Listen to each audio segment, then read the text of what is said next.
opposant tout à coup et tout de suite Premier ministre.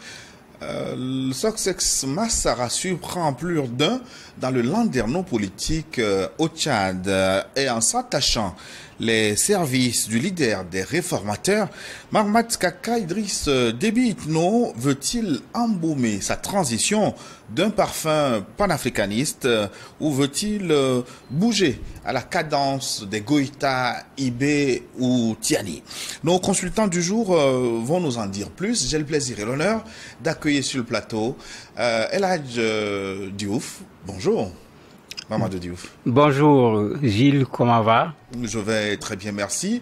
Mamadou Diouf est historien, islamologue, formateur, consultant en communication, mais aussi chroniqueur sur New TV, éditorialiste. Vous suivez sa chronique quotidienne décryptage tous les jours à 18h10, Mamadou Diouf. Tout à fait, on est de la maison et c'est un plaisir de partager ce plateau du dimanche. Avec vous, imaginez, son Excellence, il est là. Oui, inamovible. Sogoyou Kegewe, bonjour. Bonjour Gilles, bonjour à tous ceux qui nous écoutent et vont nous accompagner aujourd'hui à entrer dans la nouvelle année.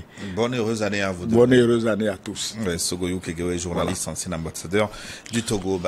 Vous, les fidèles téléspectateurs, je souhaite de l'occasion pour vous souhaiter une bonne année, une bonne entrée dans la nouvelle année. 2024, santé, succès, prospérité à vous tous et à vous toutes.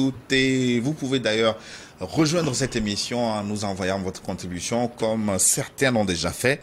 Écrivez-nous plus 228 96 08 43 43 plus 228 96 08 43 43. Envoyez-nous vos contributions sur le sujet du jour. Ça concerne le Tchad. Success Masra, nommé Premier ministre au Tchad, va-t-il changer d'orientation à la transition tchadienne ou Idriss Déby veut-il faire comme les Goïta au Mali, Ibrahim Traoré au Burkina Faso ou Tiani au Niger? Si vous nous suivez en différé dans cette émission, c'est le moment de liker votre émission préférée niveau de forum et pour apporter votre soutien, n'oubliez pas de vous abonner à notre chaîne YouTube pour recevoir nos programmes et partagez beaucoup cette émission pour porter la voix de l'Afrique qui change, la voix de l'Afrique qui bouge, portez loin cette voix. Et chers consultants, vous le savez, la nouvelle est tombée en début d'année au Tchad. Success Masra est nommé Premier ministre. Est-ce que c'est une trahison ou une autre façon de refaire la lutte, comme il l'a dit Mamadou Diouf? En fait, on peut l'interpréter à partir de différentes positions. Si on se contente du discours que Masra a toujours tenu, un discours plutôt anti-système, on peut se dire, mais qu'est-ce qui se passe? Puisque on n'a rien vu, ni dans les accords politiques dont il parle, ni au niveau du Tchad, ni même actuellement au niveau du gouvernement, parce que quand il parlait à l'époque, le gouvernement n'était pas encore formé. On n'a pas vu objectivement quelque chose qui permet de dire, voilà ce qui va changer. Alors que d'habitude, quand un opposant rentre dans un gouvernement, il n'y a pas 50 façons de le faire. Soit il décide de s'aligner sur le gouvernement, c'est-à-dire il change carrément de bord. Soit c'est un opposant qui tient tête au pouvoir. Le pouvoir veut de l'apaisement, on élargit le gouvernement, on le fait rentrer. Soit on est dans une situation où il y a des difficultés sur le plan politique, on fait ce qu'on appelle le GUNT habituellement, un gouvernement d'union nationale de transition, où il ne s'agit pas d'intégrer des individus seulement, mais il s'agit de dire, on est dans telle difficulté, voilà vers quelle direction nous allons aller, voilà les hommes avec qui on va le faire. Mais quand on regarde ce qui se passe pour le moment, Masra a intérêt à s'expliquer, puisque on ne voit pas encore clair, il vient d'arriver, c'est vrai, mais moi du point de vue discours, pour le moment, il ne m'a pas convaincu, parce que quand il dit qu'il n'y aura plus le mot impossible dans son vocabulaire, quand il vote oui pour une constitution alors qu'il a fortement contesté le contenu de cette constitution, on se pose des questions, qu'est-ce qu'il vient faire dans ce gouvernement? Maintenant, il est possible qu'il se dise qu'il va continuer la lutte dans le gouvernement. On a vu Maître Abdoulaye Wade le faire régulièrement au Sénégal. De temps en temps, quand ça chauffait, il rentrait dans le gouvernement. Mais objectivement, il n'a jamais eu à avoir aucun impact sur le gouvernement. D'ailleurs, il était toujours ministre d'État sans portefeuille. On faisait rentrer 2 ou 3 parmi ses partisans, mais ça n'a jamais changé l'orientation, la marche du gouvernement du Sénégal. Ben, est-ce que lui, il va nous amener autre chose? C'est trop tôt peut-être pour le dire parce qu'il vient juste d'arriver. Mais en regardant le gouvernement, lui qui arrive avec pratiquement 3 de ses partisans, pas sur des portefeuilles extrêmement importants, c'est pas évident qu'il puisse vraiment, sur quelques mois en plus, parce qu'il n'est pas là pour 2 ans, il est là pour d'ici octobre 2024. Parce que les élections vont présidentielles avoir lieu entre mai et octobre 2024. Oui, ben, on se pose la question, est-ce qu'il va pouvoir véritablement changer grand-chose? Il changera quelque chose parce qu'il fera tout quand même pour mettre sa signature, pour donner sa marque. Mais quand vous regardez au Tchad, l'opposition tchadienne, Wakil Tama en particulier, parle de trahison, clairement. Certains de ses partisans expliquent. D'autres sont là en se posant des questions puisque certains ont été surpris alors qu'on pouvait voir la chose venir avec les accords, avec les changements de discours d'un côté comme de l'autre.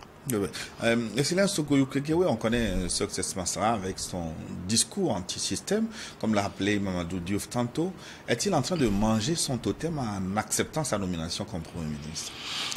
D'abord, il a parlé de panafricanisme. Je ne vois pas en quoi Masra serait un panafricaniste. Parce que, prenons son histoire. Il a fui le pays après avoir laissé massacrer des dizaines, on dit même des centaines de ses partisans. Et il a fui le pays. Lors du fameux jeudi noir. Voilà, c'est normal. Puisque sa vie était en danger, c'est normal qu'il fuit. Mais quand il a fui, il est allé où? On devait faire un peu attention à ça. Il était aux États-Unis, après il était à Paris. C'est les mêmes qui ont concocté les fameux accords de Kinshasa. C'est-à-dire qu'il y a eu un dialogue à Kinshasa avec les gens de Déby qui a donné le résultat que nous voyons aujourd'hui. Tant de gens sont morts donc pour Succès Masra. Et ces gens, leurs ayants droit et les autres citoyens ont le droit de hurler à la trahison. Mais, vous voyez, on ne peut pas faire de opposant un métier à vie. Nous avons vu ça dans certains pays où on veut être opposant à vie. Et ce n'est pas simple opposant. On veut être opposant radical, opposant très radical, opposant ceci. Il y a toujours un adjectif qui accompagne opposant. Et étant se lançant dans la surenchère, après, ils sont eux-mêmes ficelés par leurs promesses et leurs surenchères et ils ont des difficultés à rejoindre un gouvernement. Opposant, c'est celui qui, comme l'homme du pouvoir, veut gérer le pays, mais il veut le gérer autrement. Et il est convaincu qu'il peut le gérer mieux. Donc, Succès Masra, bon, il est opposant et il sait, il est tchadien, il sait qu'autrement, il n'arrivera jamais, je dis bien jamais, à prendre le pouvoir à ces militaires, disons du Nord. Il faut appeler les choses par leur nom. Du Nord, lui, c'est un Noir du Sud. Et ceux qui connaissent un peu le Tchad savent que ce n'est pas évident.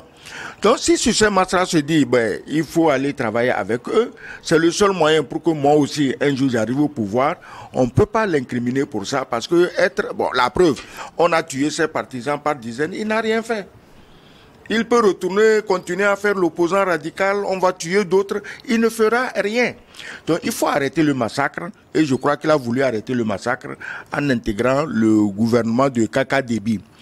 Maintenant, comme Diouf l'a souligné, tu es un opposant, il y a eu une discussion, un dialogue, et tu entres au gouvernement comme Premier ministre, et sur plus de 30 ministres, tu as quoi?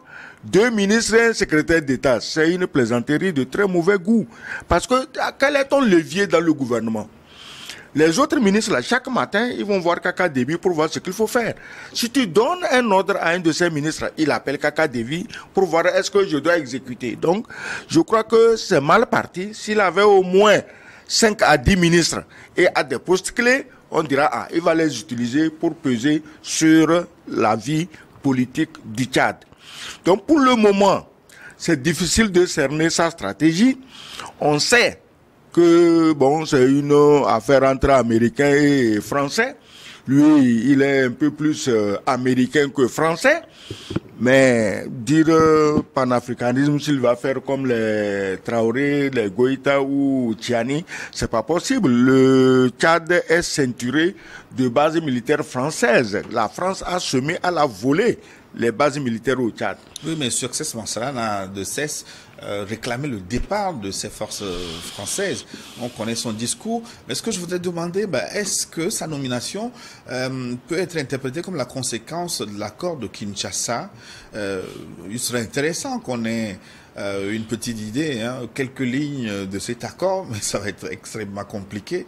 Mais voyant les choses, est-ce qu'on peut dire que sa nomination a été scellée depuis Kinshasa? Mais, en tout cas, une bonne partie des analystes tchadiens, c'est ça leur conviction. Puisque la façon dont les choses sont venues brutalement. Puisque n'oubliez pas, il a dit je rentre chez moi.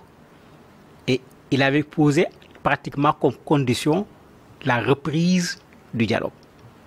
Parce qu'effectivement, s'il rentre sans la reprise du dialogue, ils suivent les conclusions du dialogue. Ça veut dire qu'il est retourné dans le Tchad qui est resté exactement le même que celui qu'il avait combattu. Il avait exigé la reprise du dialogue. La réponse du gouvernement a été extrêmement ferme. Le dialogue est terminé. Ceux qui n'étaient pas dans le dialogue, s'ils veulent, ils peuvent venir suivre. Mais il n'est plus question de faire un autre dialogue. Donc il y a ici une fermeture claire de la part du gouvernement. Malgré tout, il a fixé un jour, je vais partir. Tout le monde se rappelle comment on a attrapé un certain nombre de ses partisans qui étaient juste en train de préparer des panneaux et des drapeaux pour l'accueillir. Regardez comment rapidement on est allé à Kinshasa, on a eu un dialogue, résultat, il revient. De façon générale, quand on fait ce genre de dialogue, c'est un échange. Qu'est-ce que le pouvoir a donné? Et en retour, qu'est-ce que lui, il a donné? Nous n'avons pas ces éléments. Parce que quand on a communiqué sur les accords, on nous a parlé de l'apaisement au Tchad, nous sommes tous des Tchadiens, ça tout le monde le sait. Après une catastrophe comme ce qui s'est passé au Tchad, effectivement, il faut veiller à ce que le pays ne se désintègre pas. Ça, c'est logique, c'est tout à fait normal. Mais quand on le fait également, il faut le faire avec la justice. Il faut le faire également avec de l'éthique. Mais on n'a pas vu ça dans les accords. Mais vous connaissez les accords politiques. Dans les accords politiques, il y a toujours des accords secrets. Très certainement, depuis Kinshasa, on lui avait dit qu'il va devenir Premier ministre. Parce que quand vous regardez après les accords de Kinshasa, avant qu'on ne le nomme Premier ministre, il est intervenu dans un certain nombre de médias. Mais quand vous suivez ce discours, on ne voyait plus le Masra dont on parlait. Il vient de parler des morts, des blessés, etc. Il en a parlé dans une interview en disant mais qu'est-ce qu'on va faire? On n'était plus dans la logique qui a tué, qu'on aille vers un procès. Il parlait même d'une commission d'enquête internationale. Il disait qu'il va falloir qu'on voit comment on va faire pour régler parce que c'est déjà arrivé.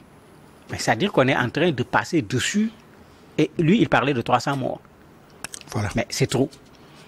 Mais si on passe dessus comme ça, Excellence le disait tout à l'heure, il est clair que la France, les États-Unis sont concernés par cet accord-là. Et ça, c'est clair.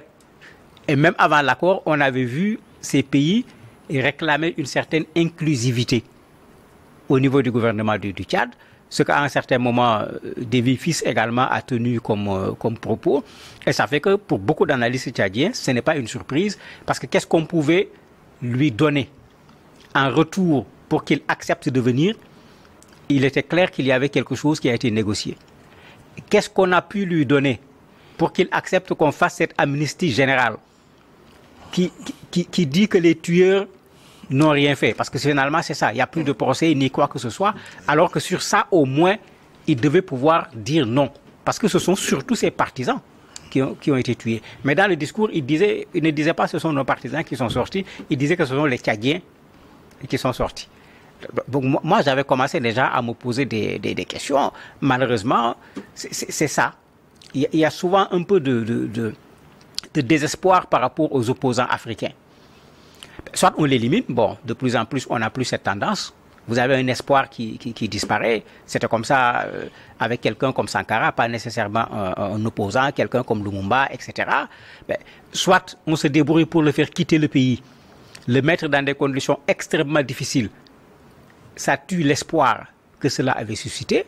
Mais soit on est dans ce cas de figure, soit c'est lui-même qui accepte les voitures et les maisons, il rentre dans le gouvernement. Bah, soit comme lui, il dit qu'il vient, il va apporter quelque chose au Tchad, il vient d'arriver, on ne va pas le juger aujourd'hui, mais on attend de voir qu'est-ce qu'il va pouvoir apporter. Mais beaucoup de politologues tchadiens disent carrément ce que Excellence a dit, il ne voit pas qu'est-ce qu'il peut changer dans ce gouvernement. Le même a dit quelque chose d'important, il dit l'affaire du Tchad, ce n'est pas une affaire d'homme, c'est une affaire de système. De faire ce choix, quand on sait le sort qui est réservé, vous le soulignez à juste titre, aux opposants africains, Sonko au Sénégal, le Kamadougou au Bénin, etc. Oui, c'est pourquoi je dis quelque part, on ne peut pas vouloir être opposant à vie. Parce que dans les pays où nous avons vu des opposants dont le seul mérite est d'être opposant au long cours, ça n'a rien changé aussi. Il a cité le cas de Abdou Diouf. Abdou Diouf était au Sénégal, on faisait des élections, il les perdait, il faisait du tapage, il disait qu'il a gagné. Pour le calmer, on le prend, on lui donne ministre d'État, Abdoulaye Wade. On le nomme ministre d'État sans portefeuille avec 2 ou 3 complices qui sont tapis dans les couloirs des ministères et puis ça continue. Mais je me dis que c'est grâce à ça que Wade est devenu président plus tard. C'est-à-dire qu'il a appris. Il va dans le gouvernement, quelques partisans sont dans le gouvernement, ils ont appris et quand il est devenu président, les partisans qui allaient avec lui toujours au gouvernement, je crois qu'ils ont occupé des postes clés où cela demandait de l'expérience. Le cas quand un opposant devienne premier ministre, je crois que ça reste toujours les meilleures solutions dans nos pays qui sont fragiles parce que Masra ne peut pas, je l'ai déjà dit, aller sur le terrain de la guerre avec ses militaires tchadiens, il ne peut pas.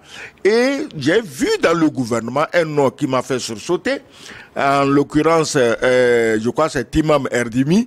Ce Erdimi, il faisait partie des rebelles qui étaient au nord et qui à chaque fois déferlaient sur N'Djamena avec des pick-up.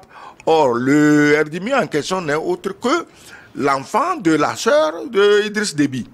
Et au temps fort d'Idriss Déby, lui, Tom, ils sont jumeaux, Tom et Timam, mais ils occupaient les postes les plus juteux du Tchad. L'un gérait le coton, je crois, l'autre gérait le pétrole. Et ils se sont tellement enrichis qu'un jour ils se sont dit, mais on peut devenir calife à la place du calife. Nous aussi, on veut être président. Et c'est comme ça qu'ils ont pris le maquis et ils sont devenus les opposants les plus farouches de Déby père. Aujourd'hui que je vois un Erdimi dans le gouvernement de Déby fils, je crois quand même que c'est un bon mérite pour Déby fils. Parce que s'il peut arrondir les angles, pour qu'il n'y ait pas toujours dans le désert des gens qui veulent déferler sur N'Djamena avec des pick-up, je crois que c'est une bonne chose. Faisons leur confiance à cette première étape à Masra et à Kaka, pour voir, mais au fait, qu'est-ce qu'ils vont nous sortir du chapeau? Parce que ça tient de la magie. Mais je voudrais qu'on creuse une piste que vous avez lancée tantôt, c'est-à-dire faire une lecture de la situation à partir de l'accord de Kinshasa, qui a été goupillé, vous l'avez dit, avec les États-Unis et la France dans les couloirs. Est-ce qu'on ne peut pas interpréter tout ce qui se passe comme une stratégie de copine de la France qui se sait... envoyé à gauche et à droite pour blanchir ce coup d'État là-bas au Tchad et finalement la France pour revenir. En fait, le coup d'État du Tchad, l'assassinat de Idriss Déby, mais c'est la France. Je n'ai pas vu un Français en train de tuer Déby, mais à qui profite le crime, c'est à la France. Si le président lui-même se dépêche à N'Djamena pour installer le nouveau président, c'est que il y a eu une entente. Il y a une entente évidente. Donc, maintenant, ta question, c'est si... Est-ce que ce n'est pas une stratégie de copine de la France pour tenter de reprendre la main dans ces pays où on dit... La France ne peut plus lâcher le Tchad. Je vous dis que la France a semé à la volée des bases militaires au Tchad. C'est-à-dire que, tu sais comment on sème à la volée, si tu fais un champ de riz, au lieu de semer graine par graine, tu tiens et puis tu arroses. C'est comme ça, semé à la volée. Les bases militaires françaises sont semées à la volée au Tchad. C'est pas comme au Mali, au Niger, au Burkina, on sait qu'il y a une base française ici, l'autre là-bas, peut-être 1 ou 2 endroits. Mais au Tchad, je crois qu'il y a plus d'une dizaine de bases militaires françaises. Donc, il ne faut pas rêver de faire de Kaka et de Masra des panafricanistes qui un bon jour vont dire, France go home. Non, ils ne peuvent pas. Parce qu'aujourd'hui, c'est la France qui les tient. même Masra sait que sans la France, il n'est pas là où il est. Donc, il n'y a absolument rien à changer. Et actuellement, qu'est-ce qu'ils sont en train de faire? Ils sont en train même d'autoriser la France à avoir une base militaire au Tchad, mais à la frontière avec le Niger. Mais ça m'étonnerait aussi que Masra étant venu, qu'il autorise ce que Déby n'avait pas fait, parce qu'au départ, Déby n'a jamais dit qu'il était prêt à aller en guerre contre le Niger. C'est vrai, il ne fait pas partie des moutons de la CEDEAO, parce qu'à la CEDEAO, tout le monde bêle à l'unisson. Certains de la CEDEAO se prennent pour des chefs guerriers et ils bêlent avec Macron. Or, en réalité, tous ces pays CEDEAO qui hurlaient à la guerre, mais ils ont des armées, excusez-moi le terme, qui n'ont jamais fait leur preuve nulle part. Par contre, l'armée du Tchad a fait ses preuves, a guerroyé, je peux dire, partout en Afrique. Donc, les moins courageux sont ceux qui menaçaient le plus le Niger, et les plus courageux disaient, nous, on ne veut pas la guerre. Mais aujourd'hui, la France est en train de vouloir construire une base au Tchad, mais à la frontière avec le Niger. Espérons qu'ils ne vont quand même pas autoriser ça. La France elle a déjà trop de bases, elle n'a qu'à les gérer, mais on n'a pas besoin de mettre une base à la frontière avec le Niger. Donc, ces petits arrangements entre copains et coquins, parce que moi, j'ai été surpris quand j'entends Déby parler d'une manière très élogieuse de Succès Masra, et il dit même qu'il a lu son livre. J'imagine bien Kaka Déby en train de lire un livre écrit par Succès Masra. Il dit là, il a écrit un livre, Déby dit lui, il a lu le livre, bon, et que vraiment, c'est quelqu'un qui a des convictions, ceci, cela. Bon, il n'a jamais lu le livre, mais il a un service de presse quand même qui doit lui avoir résumé un peu ce que Succès Masra a dit. Et quand Succès Masra disait ça, il disait ça contre Déby, il disait ça contre la France, il disait ça contre les pays impérialistes. Mais je suis sûr que tout cela, aujourd'hui, il faut mettre ça entre parenthèses et voir où il nous amène les deux. Ça fait un attelage inhabituel, mais ça peut marcher. Parce que vous savez, le Togo a l'expérience des opposants devenus Premier ministre. Ça n'a pas été aussi mauvais que ça. Vous voulez parler de la parenthèse Yaovi Agboibo? Il y a Agboibo, il y a Edem Kodjo. C'est des opposants. Ils ont apporté leur contribution quand même à la marche du gouvernement, à la marche du pays. Mais cela avait été considéré comme une opposition molle. Je renvoie la même Oui, attends, opposition molle, je suis d'accord. Les oppositions radicales ont obtenu quoi jusqu'à ce jour? Oui, je vais renvoyer la même question à Mamadou Diouf.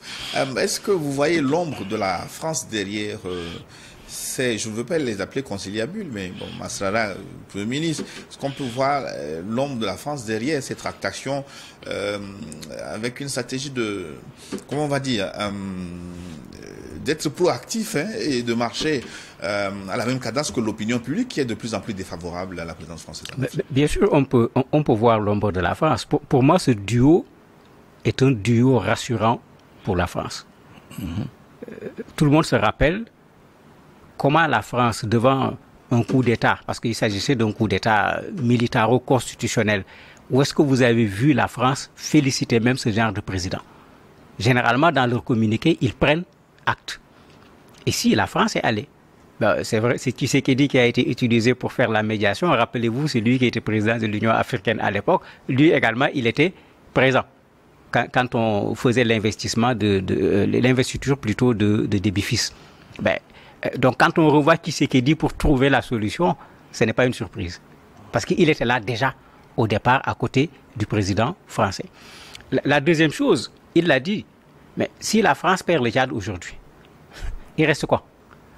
Mais la France a tout intérêt à ne pas perdre le Tchad. Pour ne pas le perdre, mais il vaut mieux trouver un apaisement, un compromis qui permette à la France de rester sur place que de laisser venir quelqu'un qui pourrait lui également commencer à prendre la tempête du panafricanisme, alors que vous avez déjà des Tchadiens qui demandent le départ de la France. Rappelez-vous l'incident qui avait créé la mort d'un des Tchadiens, les gens avaient commencé à manifester pour demander le départ de la France. Mais il faut qu'on comprenne que ces pays ne font pas comme nous. Chez nous, on a le défaut parfois de faire de la réflexion à courte vue. On prend une décision qui est instantanée. Moi, je rappelle toujours cela, quand on a demandé aux Français dans les situations difficiles au niveau du Mali, qu'est-ce qui va se faire? Macron avait dit on prend 6 mois pour réfléchir sur ce qui va se passer. Et 6 mois, c'est 6 mois. Donc, il faut qu'on comprenne que ces pays ne font pas comme nous. Chez nous, on a le défaut parfois de faire de la réflexion à courte vue. On prend une décision qui est instantanée. Moi, je rappelle toujours cela, quand on a demandé aux Français dans les situations difficiles au niveau du Mali, qu'est-ce qui va se faire? Macron avait dit on prend 6 mois pour réfléchir sur qu'est-ce qu'on va faire des militaires français en Afrique. 6 mois. Mais ça veut dire qu'au moment où Masra et Déby fils étaient en train de négocier, certainement le plan de la France était déjà déposé depuis fort longtemps. Vous voyez comment Masra s'est promené en France. D'habitude, quand tu t'entends très bien avec un président, quand son opposant vient chez toi, bon, si on ne le cache pas, on ne le laisse pas s'exprimer dans les télévisions, dans les médias, et on a vu comment il a pu le faire. Donc il y a cet élément qui est là, qui fait que nécessairement, cette affaire arrange la France, parce que Masra qui arrive au pouvoir tout seul, sans Déby, si cela se produisait, c'est ce Masra-là qui avait dit qu'il faut que les forces françaises quittent le territoire tchadien. Donc, on préfère le mettre dedans, on le mouille. Éventuellement, comme ce que dit Excellence même, ce que Déby n'a pas pu faire, on va le faire faire. Mais en ce moment, en même temps, on l'a grillé par rapport au panafricanisme.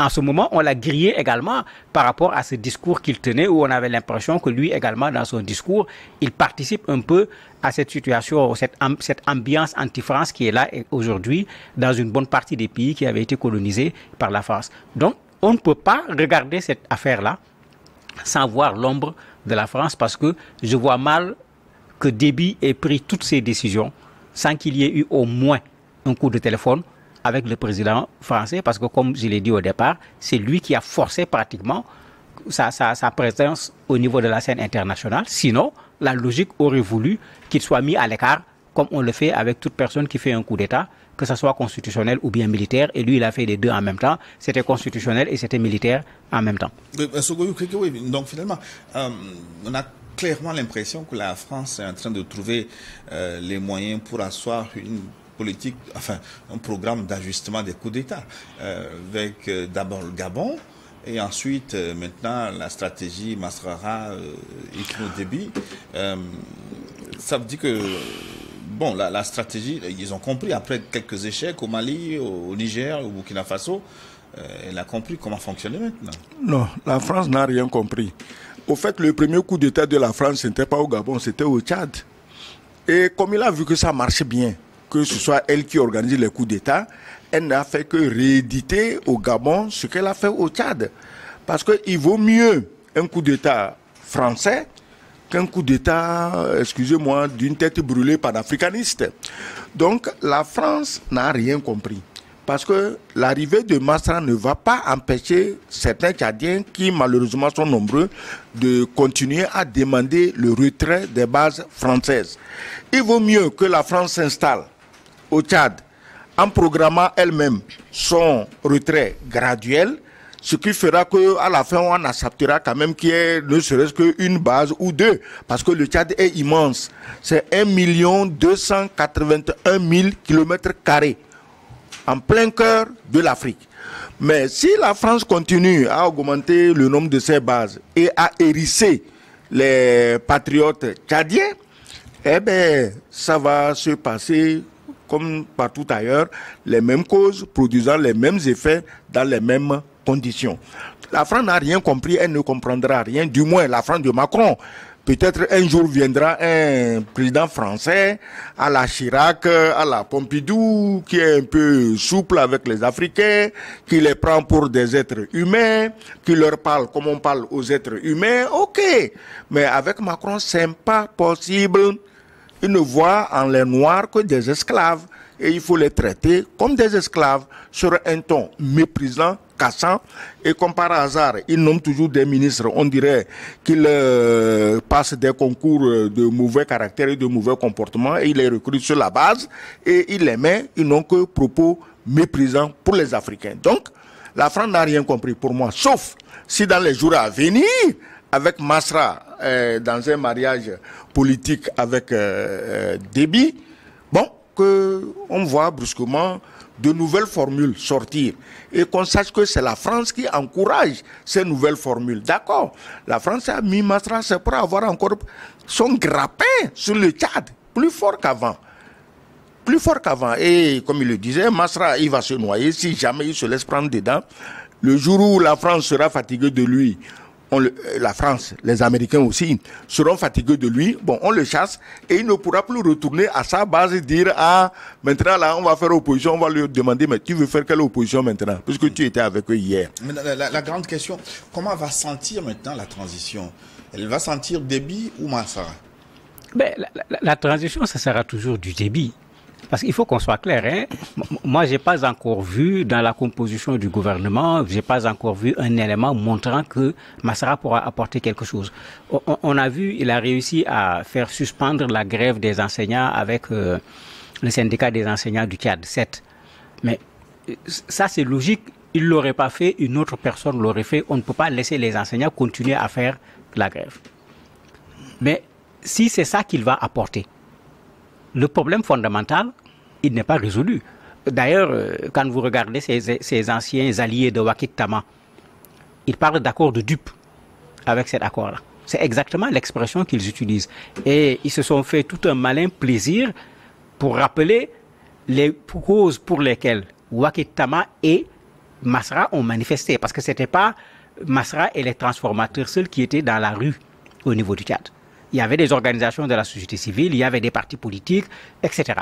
Donc, ils ont ramené toutes ces revendications en disant, ben, il ne se retrouve pas dans la façon dont il est rentré dans le gouvernement, puisque on ne voit pas clair sur toutes ces revendications, qu'est-ce qu'il fait avec. Ils ont soulevé une question importante. Est-ce que Massara a renoncé à la candidature à la présidentielle? Puisque Massara a toujours dit que ceux qui participent à la transition ne doivent pas se présenter à la présidentielle. Et il fait quoi actuellement? Il participe à un poste de Premier ministre. Est-ce à dire qu'il s'est dit que bon, je ne vais plus être président, donc je me contente une bonne fois pour toutes d'un poste de Premier ministre? Mais ce n'est pas le message qu'il avait vendu aux Tchadiens et à ses partisans et au reste de l'opposition. Mais il est clair que la marche de la transition, c'est Déby qui va imprimer cette marche de la transition. Massara risque plus de se trouver dans un piège où il va être utilisé qu'autre chose. Et Déby le connaît très bien. J'ai vu une de ses citations qui m'a fait frissonner. Il dit Massara est un manipulateur et un divisionniste. Il dit pour ses intérêts, Massara est capable de s'allier au diable tout en négociant avec les anges. Je crois que la phrase, quand lui-même il le dit d'une personne, il semble bien connaître la personne à qui il est en train de faire face. Mais en ce moment, même si Massara est venu avec sa stratégie, mais c'est comme si on l'a déjà compris et on est en train de l'attendre parce que ça, quand il le disait, Massara n'était pas du tout dans le gouvernement. Mais, donc il est accueilli dans le gouvernement, ou bien comme dit un titre d'un journal du Burkina qui a titré tout simplement « Le succès de Déby ». Mais justement, le succès, c'est-à-dire Massara. Un jeu de mots, voilà. Un jeu de mots extraordinaire pour montrer que globalement c'est plutôt Déby qui gagne que Massara. Parce que Déby il ne paraît pas plus stratège qu'on l'imagine, hein, en faisant broyer les opposants un à un. D'abord il y a Saleh Kebzabo qui est dégommé maintenant, et succès Massara. Finalement, je crois que de guerre dans cet attelage. Je crois que des gens feraient mieux de se méfier de Déby. C'est-à-dire qu'à le voir avec son jeune âge, on se dit on peut rapidement le contourner. Et puis c'est pas quelqu'un qui parle beaucoup. Et les gens qui ne parlent pas beaucoup, il vaut mieux toujours faire attention parce que tu ne sais jamais ce qu'ils pensent. Le petit Déby, n'oubliez pas, c'est lui qui a conduit les troupes tchadiennes au Mali. Oui. Et il s'est illustré militairement. La zone des 3 frontières. Voilà. Il s'est illustré positivement, militairement, dans la zone. Donc, c'est pas, même s'il est jeune, très jeune d'âge, petit, machin, c'est un endurci. Et aujourd'hui, là, devant lui aussi, un autre jeune. Parce que quand vous prenez Succès Massara, tu te demandes depuis quand il a fini ses études, quand il a travaillé à la BAD, comment il a abandonné la BAD volontairement pour venir se mettre dans le chaudron tchadien. Mais il est très jeune, mais il a déjà franchi ces étapes. Les deux, Massara et Déby, c'est des jeunes qui vont faire parler d'eux. Alors, si le journal burkinabé titre le succès de Déby, mais je crois que c'est génial comme titre. Effectivement, les deux sont aujourd'hui, disons, intimement associé. Et si ce succès, Déby arrive à l'utiliser positivement, mais Déby va rester au pouvoir tranquille comme son papa. Justement, est-ce que Déby ne peut pas se servir de Masra avec ce qu'il est, avec son onction, comment on dit, son idéologie, est-ce qu'il ne peut pas se servir de lui pour faire ce que lui-même ne peut pas faire, c'est-à-dire donner un parfum panafricaniste à la transition? Ça va être difficile. Ça va être difficile parce que Masra qui arrive au pouvoir tout seul aurait pu donner un véritable parfum de panafricanisme à son pouvoir. Mais, ou bien de quel panafricanisme on parle? Parce qu'il faut, il faut également poser la question. Voilà. Parce que quand on parle de panafricanisme, en regardant ce que les jeunes Africains veulent aujourd'hui, il faut être clair, le Tchad n'est pas actuellement dans cette direction. Maintenant, est-ce que Déby, en tant que militaire, parce que quand on dit militaire, on dit stratège, est-ce qu'il se dit, mais attendez, pour rester au pouvoir, je n'ai qu'à faire comme tout le monde. Je vais voir dans quelle direction le vent va aller. Je ne vais pas attendre que le vent change de direction. On va dire j'ai suivi le vent. Je vais changer de direction avant que le vent ne tourne. En ce moment, effectivement, il pourra, j'allais dire, faire du saupoudrage de panafricanisme. Du panafricanisme, je ne m'attends pas à cela. Mais faire du saupoudrage, sortir, comme Excellence l'a dit, des formules où on sent un Tchad qui parle beaucoup plus de sa souveraineté, ben, ça ne dérangerait absolument rien, parce que ce n'est pas parce que tu dis que ton pays est souverain qu'il l'est. Un Tchad qui s'affiche davantage africain, un Tchad qui essaye davantage de gérer ses propres ressources. Oui, il y a des éléments qu'on peut retrouver en parlant de panafricanisme. Mais quand on dit panafricanisme aujourd'hui, la chose que l'on voit le plus, c'est une indépendance totale, politique, économique, monétaire, culturelle, monétaire, etc. Est-ce que Déby qui a été installé par la France, s'il faut lutter contre le franc CFA, il sera au premier rang au moment du combat? Je ne le crois pas. Alors que tout le monde connaît la position de Masra sur ces questions. D'ailleurs, il est très allié à un autre opposant, Sonko, parce qu'ils ont des positions qui sont extrêmement proches sur un certain nombre de questions liées aux enjeux de l'Afrique aujourd'hui. Donc, il ne faut pas qu'on se trompe. Maintenant, on a vu au niveau des Nations Unies, dans les discours, tout le monde devenir panafricaniste, c'est parce que c'est l'ère du temps. Mais pourquoi pas, le président Déby également peut commencer à en parler.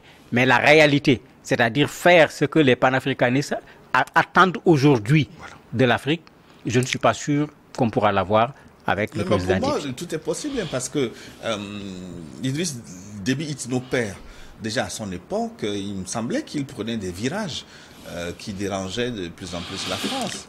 Mais donc, son fils, est-ce que, dans un sursaut d'orgueil, ne peut pas rejoindre le camp sahélien, par exemple? Il prenait des virages qui ne lui ont pas donné une certaine longévité. Alors, le fils, voyant ce qui est arrivé à son père, doit ajuster son langage dans cette histoire de panafricanisme. Le père, il a eu la liberté de dire ouvertement comment il s'est incrusté au pouvoir. En fait, il ne voulait pas rester au pouvoir. Comment on l'a forcé. Comment on lui a envoyé un constitutionnaliste qui n'a même pas vu, mais qui a bidouillé les tests pour lui permettre de continuer au pouvoir. Le fils sait ce qui est arrivé au père. Il doit faire très attention. Je vous ai dit que la France ne veut pas changer. Elle ne changera pas. Si la France voulait changer, pourquoi elle n'a pas fait au Sénégal ce qu'elle a réussi au Tchad? Faire que l'opposant le plus, disons, virulent, au lieu de croupir en prison, se retrouve au bureau de la primature. Ça aurait assoupli les relations. Donc, c'est à la tête du client que la France traite nos pays. Si les Déby et Masra sont manipulables facilement, bon, on les manipule. Mais si Sonko n'est pas manipulable, on le met en prison. Voilà. Donc, il n'y a pas une règle, disons, pour tout le monde. Il y a les règles selon la situation de chacun. Il y a ceci. Moi, j'ai écouté moi-même sur ces Masra, je crois, France 24, en train de dire que les bases militaires françaises doivent quitter le Tchad. Il l'a dit, je l'ai écouté dire ça. Mais je douterais qu'aujourd'hui, Premier ministre du Tchad, dans des conditions où il est arrivé, qu'il continue à claironner que la France, l'armée française doit quitter le Tchad, ou qu'il continue à dire ah le franc CFA c'est pas bon, je doute. Là il faut vraiment qu'il ait des gènes de kamikaze dans son sang pour pouvoir le faire de cette façon-là. En fait, l'élection présidentielle, c'est dans moins d'1 an, octobre au plus tard, selon le calendrier établi. Théoriquement, Itno Déby et Massara peuvent être candidats, mais les voilà ensemble. Que va-t-il se passer? Comment vous voyez cette bataille? Qui va l'emporter? Itno Déby, selon vous, ça... A priori, il a plus de chances que Massara pour remporter les élections, puisqu'il a une véritable longueur d'avance. Et cette longueur d'avance, il l'a acquis avec ce dialogue inclusif, où il n'a pas pu avoir tous les militaires, mais après les dialogues de Doha, il y a eu quelques groupes militaires qui ont accepté d'intégrer le gouvernement. Donc, il a déjà quelque chose. Il y a le système Tchad qui est là, qui est avec lui. C'est également un avantage pour lui par rapport aux prochaines élections. Les textes ont été revus à son avantage. Il peut être candidat. Il suffit simplement, selon ce que les textes disent actuellement, qu'il se débarrasse de la tenue. On peut enlever la tenue tout en restant militaire, en fonctionnant comme un militaire avec des habits de civil. Donc quand on regarde, c'est comme si on lui a tracé déjà le chemin. Mais que Massara n'oublie pas qu'il a voulu être candidat à l'élection présidentielle. Il n'avait pas 45 ans à l'époque. On avait changé la constitution qui disait qu'il fallait avoir au moins 35 ans. On a fait monter l'âge jusqu'à 45 ans pour l'empêcher d'être candidat. Cette fois-ci, on a fait le contraire. Puisque Déby Fils a 39 ans, Massara a 40 ans. Pour que Déby Fils puisse être candidat, on a fait redescendre l'âge à 35 ans. C'est pour dire qu'en fait, ces choses qu'on a déjà vues dans bien des pays, on peut les revoir ici. Tant qu'on peut être ensemble, ils vont être ensemble. Le jour où on saura que ce monsieur est une menace, où on ne veut plus que ça continue, il y aura toujours une excuse qui va être trouvée. Soit pour dire, puisqu'il est dans le gouvernement, il a détourné ceci, il a fait cela. On l'a vu plusieurs fois dans plusieurs pays. Autant quand la personne rentre dans le gouvernement, on dit c'est la meilleure personne du monde. Autant quand elle va sortir, on dira carrément le contraire.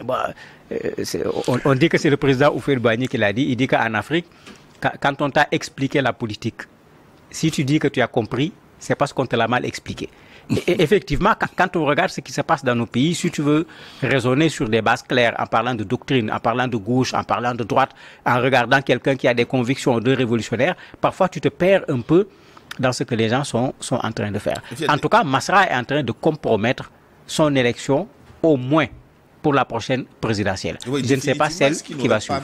Gagner gros en attendant la fin de transition pour se présenter au lieu de Danton. Je t'ai dit que Massara ne peut pas gagner les élections face aux militaires. C'est le Tchad. Il faut connaître un peu le Tchad. Moi, ce que je vois aujourd'hui, je me dis, Déby peut dire à Massara, écoute, on est déjà associés dans le bonheur comme dans le malheur, on est liés. Tu me soutiens aux prochaines élections présidentielles. Je fais un mandat, tu es toujours mon premier ministre, et puis je te laisse. Tu vas prendre la relève, moi je te soutiens, tu deviens président. C'est comme en Russie, Poutine et Medvedev. Bon, tu me soutiens, après je te pousse. Mais en Afrique, c'est difficile de gérer de telles ententes parce que dès que des gens verront que Déby risque de quitter le pouvoir pour donner à Massara, mais on organise un coup d'État et tout repart à zéro. Sinon, moi je crois que ce serait le meilleur deal. Massara continue à travailler avec Déby, il continue à mobiliser ses troupes, il continue à mobiliser les Noirs du Sud, parce qu'au Tchad, il faut toujours tenir compte de cette affaire de Nord et du Sud. Les Noirs du Sud et maintenant les Tchadiens, qu'ils soient du Nord, du Sud, du Centre, de l'Est, de l'Ouest, qu'ils s'entendent vraiment pour former un gouvernement. Sinon, Massara, s'il quitte aujourd'hui, s'il est candidat dans 10 mois, d'abord, on peut prolonger la transition. Ça ne me surprendrait pas d'entendre demain que, bon, au lieu d'octobre, on va amener ça en février, mars 2025. Pourquoi pas? Tant qu'ils s'entendent, hein, tant que chacun peut tenir ses troupes, on peut le faire. Maintenant, si il dit non, je vais aux élections en chose, il perd. Et quand il perd, il est grillé définitivement. Il vaut mieux s'entendre avec Déby et que aux prochaines présidentielles, Déby le laisse au moins lui goûter un peu au fauteuil présidentiel quitte à revenir. Parce que quand on parle des Déby au Tchad, il faut faire très attention parce que Déby au Tchad, ce n'est pas une famille, c'est un clan. On connaît le président Idriss Déby, on connaît Kaka Déby, mais est-ce que vous savez que ces gens-là, les Déby là, il y a plein de généraux Déby, de colonels Déby, de ministres Déby, de directeurs généraux Déby. Les gens ne le savent pas. Ils croient que c'est juste une famille, 2 ou 3 gares qui... Non. C'est déjà, ils ont noyauté le système, ils sont assis dedans et il n'y a personne qui puisse les en expulser. Il n'y a personne. Et je suis sûr que Masra étant tchadien, il connaît ça, il sait ça. Donc il vaut mieux, je dis, vous associer pour associer, autant travailler ensemble aussi longtemps que possible dans l'intérêt des populations du Tchad. Est-ce qu'il ne risque pas d'être victime de ce que le défunt président ivoirien Bédié a vécu avec Ouattara? C'était un deal similaire, mais on a vu là où ça a fini.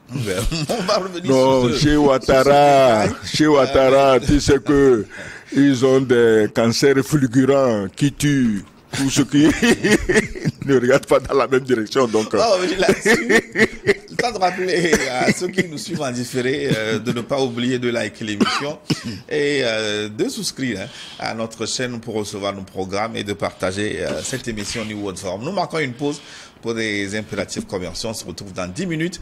N'oubliez pas de nous envoyer aussi vos contributions, plus 228 96 08 43 43. À tout de suite.